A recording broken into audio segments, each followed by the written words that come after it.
اس کی جو پتلون ہے وہ بھائی زانو تک گھٹنے تک پہنچے ہوئے ہیں. یہ بالکل مذاق بنا دیا ان سے. وہ شلوار کا نہیں ہے, پتلون کا نہیں ہے, وہ دھوتی کا حکم ہے.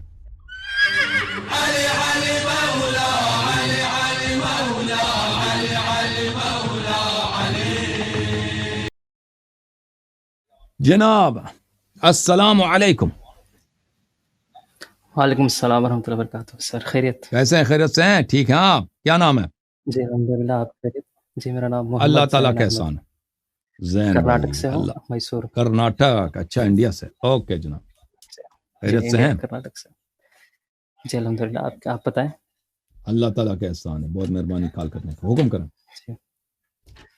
جی کچھ سوالات تھے سر میرے شیعہ ریگارڈنگ شیعہ حدیث کے.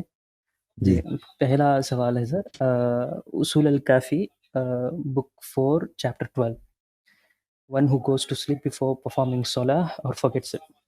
یہ تھوڑا حدیث جو ہے نا سر مجھے سمجھ نہیں جا رہی. آپ مجھے پلیز ایکسپلین کرتے ہیں یہ حدیث. یہ چیپٹر کی پہلی حدیث. کیا کون سے چیپٹر ہے بھائی؟ کون سا جلد نمبر 4 ہے؟ کون چھاپ کہاں کیا؟ کافی کے تو مختلف چھاپ ہوتے ہیں نا. Volume 3 sir. Volume 3 on line.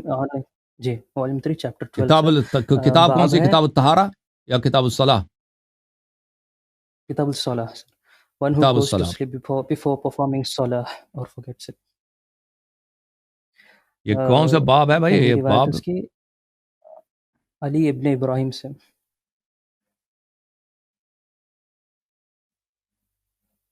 دیکھیں بھائی یہ جو آپ بتا رہے ہیں نا جلد نمبر 3 کتاب الصلاح میں جو ہے کتاب الصلاح لے کے آتا ہوں, اس میں ابواب بہت ہے. آپ مجھے بتائیں کون سی باب ہے. اوکے ایک منٹ. یہ کتاب ہے کافی جلد نمبر 3.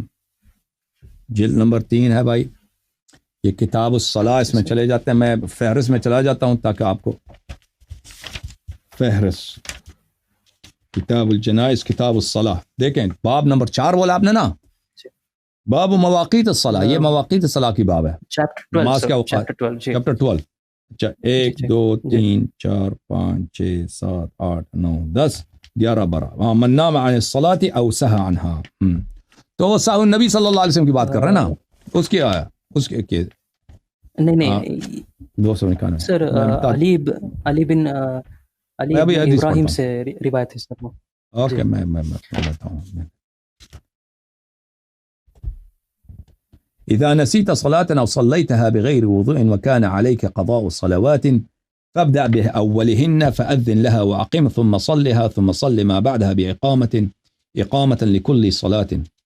قال پہلی جو حدیث ہے امام جعفر الصادق علی بن ابراہیم سے روایت ہے. امام جعفر الصادق امام محمد باقر علیہ السلام سے روایت ہے. اگر تم کبھی کوئی نماز نہیں پڑھی نا, او صلیتها بغیر وضوء, کبھی انسان نماز پڑھنا بھول گیا یا پڑھا ہے بعد میں پتہ چلا وضو ہی نہیں ہے, نماز باطل ہے, تو اس کو قضا کرنا ہوگا. تو کیا وکان علیک قضاء صلوات, اور آپ نے کئی اسی طرح نمازیں نہیں پڑھی ہے. ایک نماز نہیں بہت ساری نمازیں نہیں پڑھی. ٹھیک ہے نا, 1 ہفتہ 2 ہفتہ مثلا, یا انسان پہ 10 15 اسی طرح کی نمازیں. فابدأ بأولهن, تو جو پہلی انسان کو اگر یاد ہے کہ جو پہلی جو میں نے نماز نہیں پڑھی وہ نماز فجر ہے یا نماز ظہر ہے, تو اسی سے آغاز کرو قضا کرتے ہوئے. فأذن لها, اس کے لیے اذان دو, اقامہ پڑھو, تم اس کو پڑھو. ثم صل ما بعدها بإقامة لكل صلاة, اور اس کے بعد جو بقیہ نمازیں پڑھوں گے, مثلا میں نے آج 10 قضا پڑھنی ہے تو بقیہ کے لیے صرف اقامہ پڑھو, بقیہ کے لیے اذان کی ضرورت نہیں ہے. تو یہ تو کافی آگے کافی حدیث ہے, 2 صفوں کی حدیث ہے. اس میں کیا چیز آپ کو نہیں سمجھ آ رہی؟ جو یہ پورا حدیث ہم ترجمہ کریں آپ کے لیے پڑھ کے؟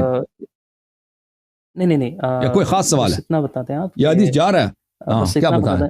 جی آپ بس اتنا بتا دیں کہ سنیوں کے حدیث میں نا ایسا کچھ نہیں ملتا کہ آپ جب قضا نماز پڑھتے ہو تو اذان دینے ہوگی سپریٹلی اور اقامت کہنی ہوگی. تو پہلے کے لیے آپ اذان پڑھیں, اس کے بعد دوسرے نمازوں کے لیے اقامہ ہی کافی ہے. اقامہ کی بڑی تاکید ہے نمازوں میں, اقامہ پڑھنے کی.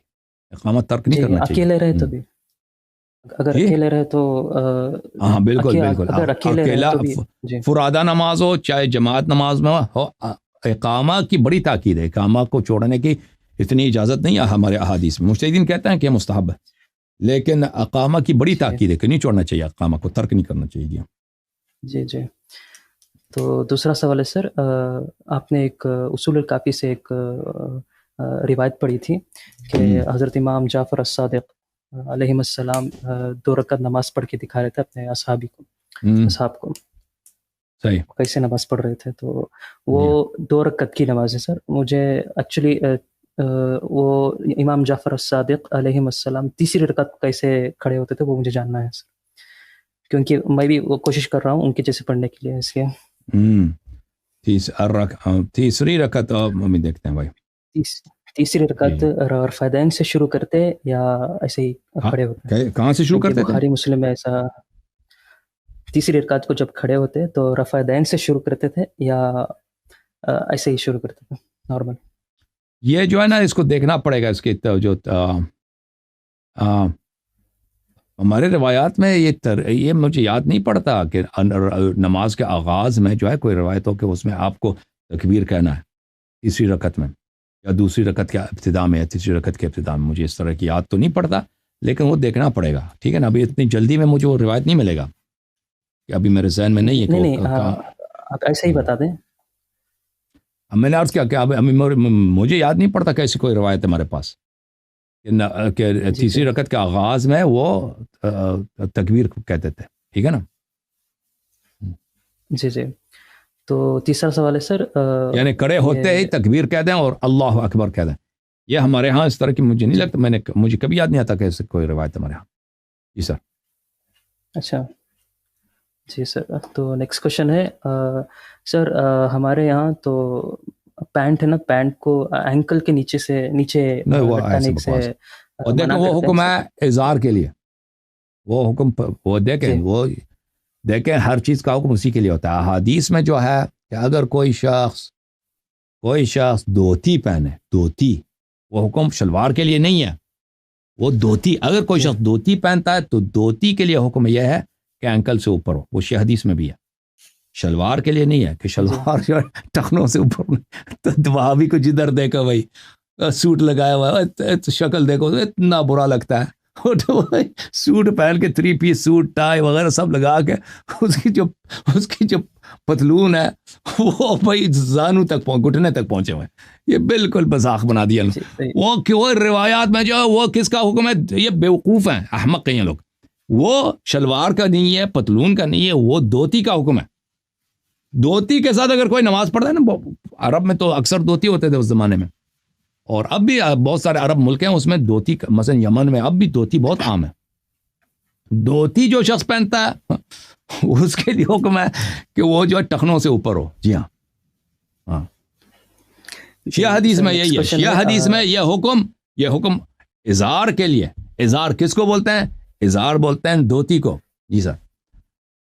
جی سر نیکسٹ کوشچن ہے, وہ ہے نا آپ کا ڈاکٹر ہے وہ اسکلیٹ جیسا اس کا شکل ہے, ذاکر نائک. ہاں بالکل پہچان بالکل اس کا شکل ہے بوت کی طرح, بوت بنا ہوا, ڈاکٹر بوت.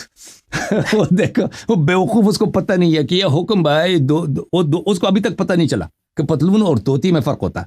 جی سر.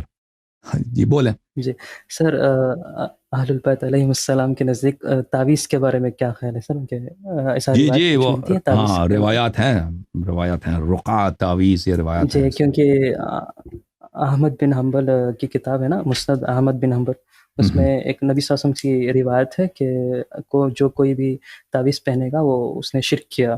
ایسا اس لیے میں نے کنفیوز ہو گیا تھا. نہیں اس میں بخاری میں تو تعویذ ہے نا, بخاری میں رقعہ ہے اس میں, باب رقعہ. ہاں اس میں ہے بخاری میں, اس میں پہننے کی وہ ہے کہ وہ کسی خاص, وہ البتہ وہ ہر مختلف بخاری میں جو ہے نا کہ میں دکھا دوں آپ کو بخاری میں جو روایت ہے.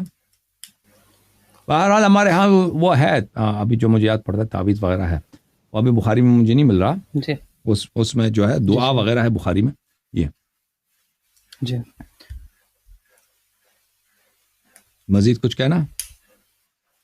جی سر ہمارے یہاں سنیوں کے نزدیک ایک روایت پڑھی جاتی ہے اکثر بیانات میں کہ عائشہ کی جب نبی صلی اللہ علیہ وسلم سے شادی ہونے والی تھی تو جبرائیل علیہ السلام آ کے خواب میں نبی صلی اللہ علیہ وسلم کو ان کی صورت دکھائی تھی. یہ کیا یہ سچ ہے؟ ایسی روایت کوئی ملتی ہے؟ نہیں بھائی، ہمارے ہاں تو اس کا کوئی روایت نہیں. عائشہ کی تو بڑی مذمت ہے، آپ دیکھیں سورہ تحریم میں. جی سر. جی ہاں ان کو اللہ تعالیٰ نے ان کو اولاد بھی نہیں دی پیغمبر صلی اللہ علیہ وسلم نے سے، اور ان کی مذمت میں آج سورہ تحریم نازل ہوئی ہے. اور پھر کتابوں میں بھی نہیں ملتا کہ کبھی انہوں نے پیغمبر صلی اللہ علیہ وسلم کی کوئی خدمت کی ہو. ٹھیک ہے نا. یہ اس طرح کے روایات کہ وہ بھائی پیغمبر صلی اللہ علیہ وآلہ وسلم مجھ سے محبت کرتے تھے، وہ میرے گھر آ کے وہ مثلا میں ان کا چہتا بیوی وغیرہ تھا، وہ خود سب اکثر عائشہ خود اس کی اپنی روایت ہے. اور اس کی عمر بھی لمبی تھی، پیغمبر صلی اللہ علیہ وسلم کے بعد 40 سال زندہ رہی ہو. اور 40 سال میں مدینہ بہت بدل چکا تھا، یعنی وہ نسلیں بدل گئی ہیں. جو لوگ پرانے تھے وہ مر گئے تھے، اور مدینے میں اسلام پھیلنے کی وجہ سے بہت سارے نئے لوگ آئے تھے. تو وہ ادعات اس نے بہت سارے کیے ہیں، لیکن اس کے علاوہ کہ اس بات کے علاوہ کہ وہ خود جو اس کے ادعا ہیں کہ نبی صلی اللہ علیہ وسلم مجھ سے پیار کرتے تھے، مجھے خواب میں نظر آیا فلان فلان، اس کو اگر چھوڑ دیں تو اس نے کیا کیا پیغمبر کے لیے؟ کہ اگر کوئی کسی مثلا دیکھ لیں کہ کبھی اس نے پیغمبر کے کپڑے دھوئے ہوں، اس نے کھانا پکایا ہو پیغمبر صلی اللہ علیہ وسلم، ان کی اپنی کتابوں میں دیکھا نا وہ بیوی کیا کرتا ہے. جس کا شوہر سے سردار انبیاء ہو تو اس کی خدمت کرنا تو اس سے زیادہ تو کوئی فضیلت ہی نہیں دنیا میں نا. اگر تو اس سے یہ کیا کرتی تھی بھائی، یہ کیا کرتی تھی مثلا؟ یہ کوئی اب مجھے دکھا ان کی اپنی کتابوں میں کہ اس نے پیغمبر صلی اللہ علیہ وسلم کی کوئی خدمت کی ہو ان کی اپنی کتابوں میں؟ کچھ بھی نہیں ہے ان کی کتابوں میں، کچھ بھی نہیں ہے. بلکہ ان کا اذیت سورہ تحریم میں وہ ریکارڈڈ موجود ہے، اللہ تعالیٰ نے قرآن میں اس کو بتا دیا. سر نیکسٹ کوشچن ہے ادھر ہمارے یہاں سر ہمارے علاقے میں کہ یہ کہا جاتا ہے کہ بیٹے سے ہی نسل آگے بڑھتی ہے. وَادْعُوهُمْ لِآبَائِهِمْ قرآن کا آپ فرمان ہے بیٹی سے جی بیٹی سے نہیں بڑھتی. تو ایک بندے نے پوچھا مجھے کہ نبی صلی اللہ علیہ وسلم کی تو کوئی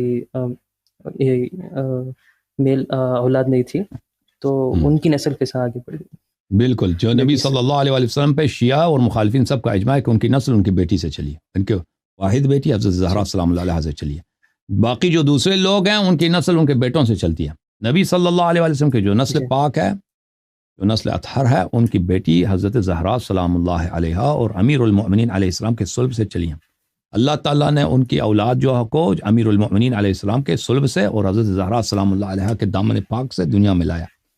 اور یہ مسلمانوں میں بہت زیادہ ہیں کہ رسول اللہ صلی اللہ علیہ وسلم نے حضرت امام حسن امام حسین علیہ السلام کو میرے دو بیٹے ریحانتین من الدنیا. اور مسلمانوں میں بالکل اس بات کا اختلاف ہی نہیں ہے کہ نبی صلی اللہ علیہ وسلم کی نسل ان کے بیٹوں سے چلی، ان کے دو نواسوں سے چلی ہے. ٹھیک ہے نا. جی سر ریگارڈنگ دس کوشچن سر یہ کہا جاتا ہے کہ کیا جس کی ماں سید ہو کیا ان کی اولاد بھی سید کنسیڈر کی جاتی ہے کہ نہیں؟ دیکھیں لفظ سید جو ہے نا یہ کوئی شرعی اصطلاح نہیں ہے، یہ کوئی شرعی چیز ہے ہی نہیں لفظ سید. ٹھیک ہے نا. لفظ سید اس کا یعنی مثلا ایک ایسا لفظ ہے جو لوگوں نے بنایا کہ بنی فاطمہ سلام اللہ علیہا یا بنی ہاشم کو سید کہتے ہیں. تو یہ تو آپ کسی کو بھی سید کہہ سکتے ہیں اور کہہ دیں کہ کوئی بھی شخص سید نہیں، وہ تو آپ کے ہاتھ میں ہے. ٹھیک ہے نا. کیونکہ مثلا لفظ مرزا ہے، مرزا کون مرزا ہے کون مرزا نہیں ہے، تو یہ کوئی شرعی اصطلاح تھوڑی ہے مرزا کون ہے مرزا کون نہیں ہے. آپ جس کو مرضی وہ لوگ کہہ دیں مرزا کسی کا نام رکھ دیں تو مرزا ہے، لوگ کہ مرزا نکال دیں تو نہ رکھے تو مرزا نہیں ہے. تو لیکن جو ہے جو احکام شرعی ہیں وہ کس عنوان پہ مترتب ہیں؟ وہ بنی ہاشم پہ، جو ہاشمی ہے. صدقے کی جو حرمت ہے اور خمس کی جو حلیت ہے وہ کس پہ مترتب ہے؟ وہ حضرت عبد المطلب علیہ السلام رسول صلی اللہ علیہ وسلم کے دادا کے نسل سے جو لوگ ہیں ان سب کے لیے یہ حکم. یہ ہاشمی لوگ، یہ ہاشمی کون ہے؟ یہ ہاشمی صرف اور صرف وہ ہیں جو باپ کی طرف سے ہاشمی ہے. ماں کی طرف سے اگر کوئی شخص ہاشمی ہے، یعنی کوئی سیدانی خاندان سے باہر شادی کرتی ہے تو اس کی اولاد جو ہے وہ کیا ہے؟ وہ ہاشمی نہیں ہے. اور اس کی حدیث موجود ہے، امام جعفر صادق علیہ السلام یا امام امام کاظم علیہ السلام کی حدیث ہے کہ اگر کوئی عورت ہے اس نے شادی کی خاندان سے باہر سیدانی باہر تو اس کے بچے جو ہے نا اس کے لیے خمس جائز نہیں ہے، ان کے لیے صدقہ جائز ہے، صدقہ کھانا ان کے لیے حرام نہیں ہے. جی ہاں. اور لیکن اگر کوئی ان کو سید کہنا چاہے، کیونکہ سید جو ہے لفظ شرعی کو اصلاح ہے نہیں ہے، اس سے فرق نہیں پڑتا، آپ اس کو سید کہہ سکتے. سید آپ کسی کو بھی کہہ سکتے ہیں، بلکہ عرب دنیا میں سید سب کو سید کہتے ہوں. میں ادھر کبھی دکان میں جاتا ہوں نا، عربوں کی دکان وغیرہ میں، وہ ہر ایک کو سید بولتے ہیں. وہ سامنے کرسچن بھی ہو نا، اس کو سید کہتے ہیں. ان کے سامنے کوئی کرسچن بھی سودا لینا ہے، ان کو سید کہتے ہیں وہ لوگ. عورت ہے تو سیدہ کہتے ہیں وہ لوگ، کیونکہ یہ سید یعنی مسٹر یا مسز، وہ کسی کو بھی آپ کہہ سکتے ہیں. جی سر لاسٹ کوشچن ہے سر. یہ جامعہ ترمذی میں ایک بار آپ نے روایت دکھائی تھی اہل البیت علیہ السلام کی فضیلت میں کہ ایک دفعہ نبی صلی اللہ علیہ وسلم، وہ پوری اس کی سند پوری اہل البیت علیہ السلام سے ہے کہ نبی صلی اللہ علیہ وسلم نے فرمایا کہ ایک دفعہ حسن علیہ السلام کا ہاتھ پکڑا اور دوسرے ہاتھ میں حسین علیہ السلام کا ہاتھ پکڑا اور کہا کہ جو کوئی بھی مجھ سے محبت کرتا ہے ان سے بھی محبت کرنا ہوگا. تو یہ میرے ساتھ مشہور کان فی درجتی معی یوم القیامہ، دکھا دیتا ہوں ترمذی. جی من احب هذين واباهما وامهما كان معي في درجتي يوم القيامه. من احبني واحب هذين كبرت ابھی نکال دیا بھائی.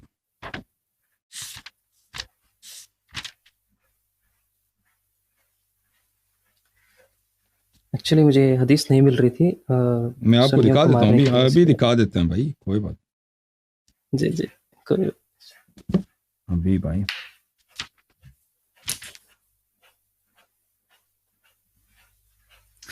عزیزو، یہ دیکھو، یہ کتاب ہے سنن ترمذی، سنن آف ترمذی،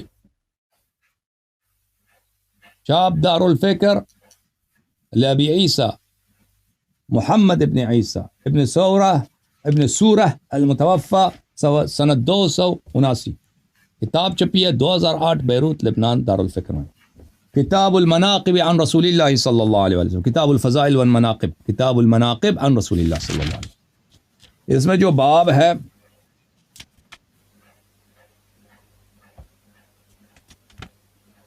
باب مناقب علی بن ابی طالب رضی اللہ تعالی عنہ. اس باب کے بعد ملاحظہ فرمائیے، انہوں نے ایک باب بنایا، چیپٹر بنایا. اس چیپٹر کا کوئی ٹائٹل نہیں ہے، کہتا ہے باب، چیپٹر. اس کے بعد پھر باب ہے، اس کے بعد پھر باب ہے، اس کے بعد پھر باب ہے، اس کے بعد پھر باب ہے، اس کے بعد پھر باب ہے. یہ کون سا باب ہے؟ باب نمبر 77. اوکے، ہمارے جو کتاب کے جو حساب سے یہ صفحہ نمبر 1067. حدیث نمبر ہے، اللہ آپ کا بھلا کرے، 3754. اس میں پھر آگے بھی باب ہے، تو باب کون سا ہے؟ 78. حدیث نمبر ہے 3754. حدثنا نصر بن علي الجهضمي حدثنا علي بن جعفر ابن محمد ابن علي قال أخبرني أخي موسى بن جعفر ابن محمد عن أبيه جعفر ابن محمد سلام الله عليهم أجمعين. امام کاظم علیہ السلام نے روایت کیا ہے حضرت امام جعفر صادق علیہ السلام سے. عن أبيه محمد ابن علي، انہوں نے روایت کی اپنے والد گرامی حضرت محمد باقر علوم الرحمن علیہ السلام سے. ان ابیہ، اپنے والد گرامی حضرت علی بن الحسین زین العابدین علیہ السلام سے. ان ابیہ، انہوں نے روایت کی اپنے والد کن سے؟ امام حسین علیہ السلام سے. ان جدہ، انہوں نے اپنے جد ان کے امام زین العابدین کے جد سے. ان کے جد کون ہے؟ امام زین العابدین علیہ السلام کے جد علی بن ابی طالب علیہ السلام سے روایت کیا. امام حسین نے اپنے بیٹے کے دادا سے. ان کے بیٹے کا دادا کون ہے؟ ان کے بیٹے کا دادا امام علی علیہ السلام. اچھا، ان النبی صلی اللہ، تو امیر المؤمنین علی علیہ السلام نے کہا ان النبی علیہ السلام اخذ بید حسین و حسن و حسین، نبی صلی اللہ علیہ وسلم نے پکڑ لیا، ہاتھوں میں لے لیا دست مبارک امام حسن علیہ السلام کا، دست مبارک امام حسین علیہ السلام کا. تو میں فل اسپیچ کرتا ہوں، ایک منٹ آپ بید حسن و حسین. فقال، اور فرمایا، من احبنی و احب ہذین، جو مجھ سے محبت کرے اور جو دو ان سرداروں سے جن کے دو ہاتھ میرے ہاتھ میں، ان سے محبت کرے. وَأَبَاهُمَا وَأُمَّهُمَا، اور ان کے والد سے محبت کرے اور ان کی والدہ سے محبت کرے، یعنی پنجتن پاک، جو ہم پنجتن پاک سے محبت کریں. كَانَ مَعِي فِي دَرَجَةِ يَوْمَ الْقِيَامَةِ، یہ ہمارے ساتھ ہوں گے روز قیامت، میرے ساتھ مشہور ہوں گے روز قیامت. هذا حدیث حسن، یہ حدیث حسن ہے. کس نے کہا؟ ترمذی نے کہا، بلکہ یہ حدیث صحیح ہے. میں آپ کو بتاتا ہوں کیسے صحیح ہے اس کی صحت.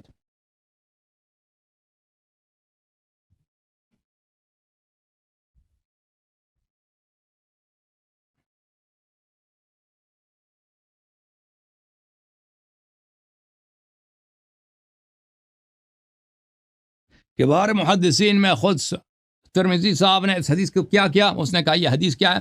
یہ حدیث حسن ہے. حدیث حسن حدیث صحیح کے اقسام میں سے ہے. یہ کتاب المختارہ، الاحادیث المختارہ لضیاء المقدسی، یہ جلد نمبر 1 ہے اس کتاب کی. یہ کتاب چھپی سنہ 2001 میں بیروت لبنان میں. یہ اس کتاب کے مقدمے میں اما بعد فهذه احادیث اخترتها مما ليس في البخاري ومسلم الا انني ربما ذكرت بعض ما اورده البخاري وربما ذكرنا احاديث باسانيد جياد. یہ وہ احادیث ہیں جو مختارہ کہلاتی ہیں، جو میں نے اختیار کیا ہیں، لیکن یہ بخاری مسلم نے ان کو روایت نہیں کیا. اور بہت سارے علماء نے تصریح کیا ہے کہ اس میں یہ ملتزم ہے کہ صحیح احادیث کو نقل کریں. تو اس کتاب کے جلد نمبر 2 میں احادیث مختارہ ضیاء مقدسی کی جلد نمبر 2 میں، جلد نمبر 2 ہے، سنہ 2000 میں چھپی ہے. یہاں پر صفحہ نمبر 421 میں یہی حدیث روایت کرتے ہیں. ٹھیک ہے نا؟ ان علی علیہ الصلوۃ والسلام، یہی حدیث جو ہم نے آپ کو دکھا دیا. اچھا، تو یہ حدیث ان کے نزدیک بھی صحیح ہے. اچھا، اس کے علاوہ آپ کی خدمت میں عرض کریں،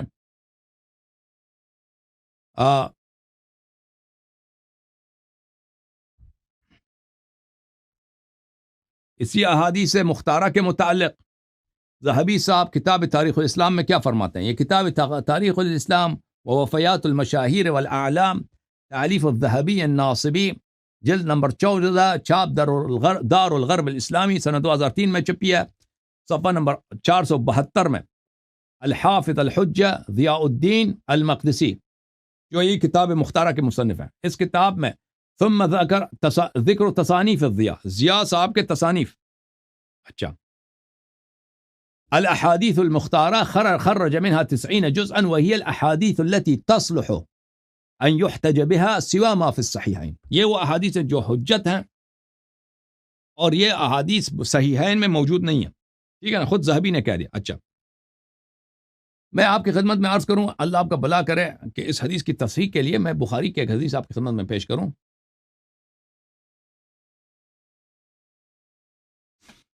ملاحظہ کرو میرے محترم ناظرین، یہ کتاب ہے صحیح بخاری، چھاپ دار احیاء التراث العربی، چھپی کب؟ سنہ 2001 میں.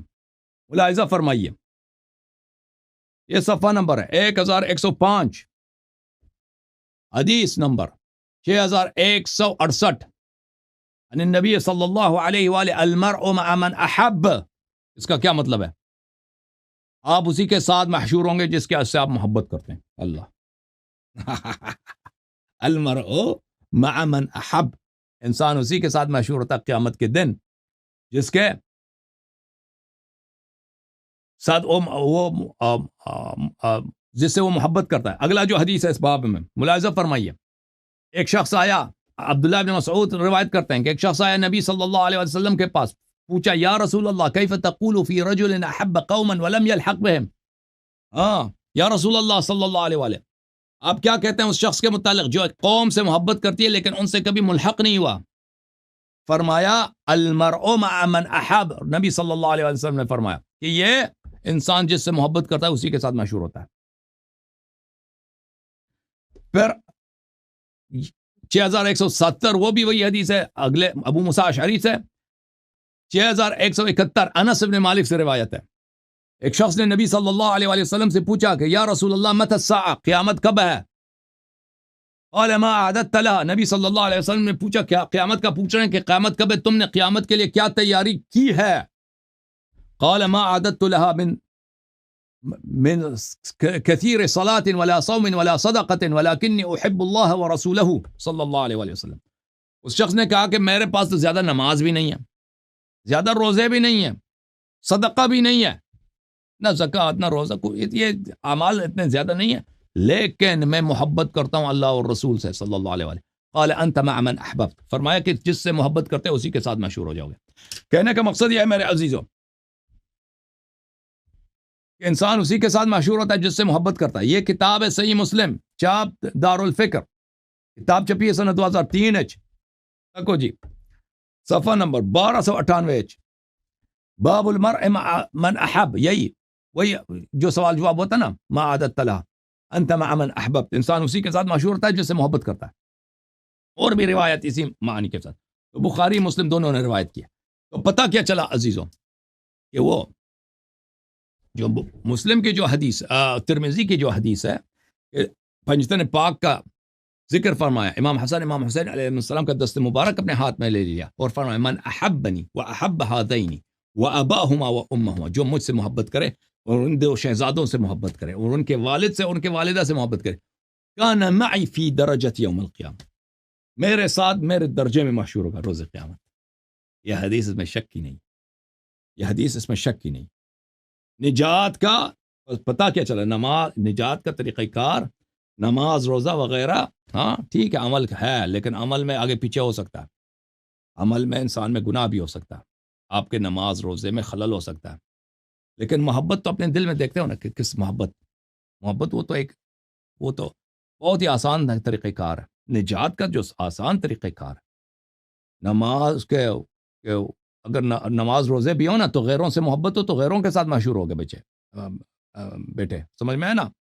نماز روزے ہوں بھی نا، محبت کس کے ساتھ ہے؟ محبت تو تو نے دشمنوں کے ساتھ کی تو انہی کے ساتھ مشہور ہو جاؤ گے۔ لیکن اگر انسان محبت کرے، نصرت کرے، فدائی ہو کس کا؟ اہل بیت طاہرین علیہ السلام کا، مشہور کس کے ساتھ ہوگا؟ رسول صلی اللہ علیہ وآلہ وسلم، ان رسول کے درجے پر، یعنی اس سے زیادہ شرافت، اس سے زیادہ کرامت، اس سے زیادہ اجر اور اس سے زیادہ علو و مراتب کا آپ یعنی ممکن ہی نہیں ہے اور تصور بھی کوئی نہیں کر سکتا۔